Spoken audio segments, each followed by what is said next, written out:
Romanos 8. Portanto, agora já não há condenação para os que estão em Cristo Jesus, porque por meio de Cristo Jesus, a lei do Espírito de vida me libertou da lei do pecado e da morte. Porque aquilo que a lei fora incapaz de fazer por estar enfraquecida pela carne, Deus o fez, enviando seu próprio Filho, à semelhança do homem pecador, como oferta pelo pecado. E assim condenou o pecado na carne, a fim de que as justas exigências da lei fossem plenamente satisfeitas em nós, que não vivemos segundo a carne, mas segundo o Espírito.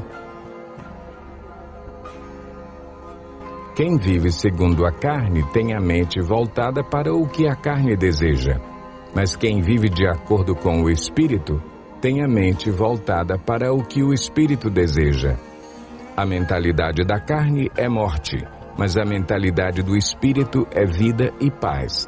A mentalidade da carne é inimiga de Deus porque não se submete à lei de Deus, nem pode fazê-lo. Quem é dominado pela carne não pode agradar a Deus. Entretanto, vocês não estão sob o domínio da carne, mas do Espírito, se de fato o Espírito de Deus habita em vocês. E, se alguém não tem o Espírito de Cristo, não pertence a Cristo.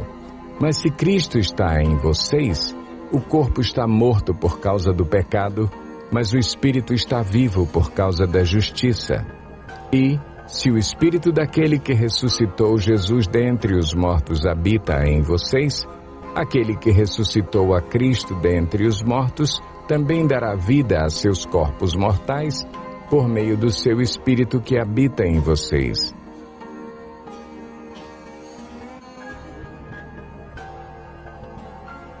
Portanto, irmãos, estamos em dívida não para com a carne, para vivermos sujeitos a ela.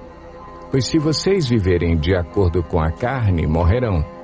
Mas, se pelo Espírito fizerem morrer os atos do corpo, viverão, porque todos os que são guiados pelo Espírito de Deus são filhos de Deus.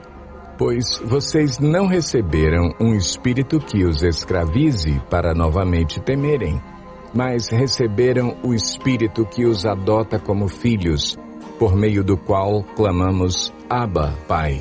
O próprio Espírito testemunha ao nosso espírito que somos filhos de Deus.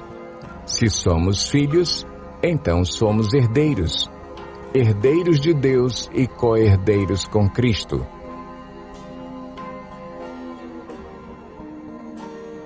Se de fato participamos dos seus sofrimentos, para que também participemos da sua glória. Considero que os nossos sofrimentos atuais não podem ser comparados com a glória que em nós será revelada. A natureza criada aguarda, com grande expectativa, que os filhos de Deus sejam revelados, pois ela foi submetida à inutilidade, não pela sua própria escolha, mas por causa da vontade daquele que a sujeitou, na esperança de que a própria natureza criada será libertada da escravidão da decadência em que se encontra, recebendo a gloriosa liberdade dos filhos de Deus. Sabemos que toda a natureza criada geme até agora como em dores de parto. E não só isso, mas nós mesmos, que temos os primeiros frutos do Espírito, gememos interiormente, esperando ansiosamente nossa adoção como filhos, a redenção do nosso corpo. Pois nessa esperança fomos salvos. Mas esperança que se vê não é esperança. Quem espera por aquilo que está vendo? Mas se esperamos o que ainda não vemos, aguardamo-lo pacientemente. Da mesma forma, o Espírito nos ajuda em nossa fraqueza, pois não sabemos como orar. Mas o próprio Espírito intercede por nós com gemidos inexprimíveis. E aquele que sonda os corações conhece a intenção do Espírito, porque o Espírito intercede pelos santos de acordo com a vontade de Deus. Sabemos que Deus age em todas as coisas para o bem daqueles que o amam, dos que foram chamados de acordo com o seu propósito. Pois aqueles que de antemão conheceu, também os predestinou para serem conformes à imagem de seu Filho, a fim de que ele seja o primogênito entre muitos irmãos. E aos que predestinou, também chamou. Aos que chamou, também justificou. Aos que justificou, também glorificou. Que diremos, pois, diante dessas coisas? Se Deus é por nós, quem será contra nós?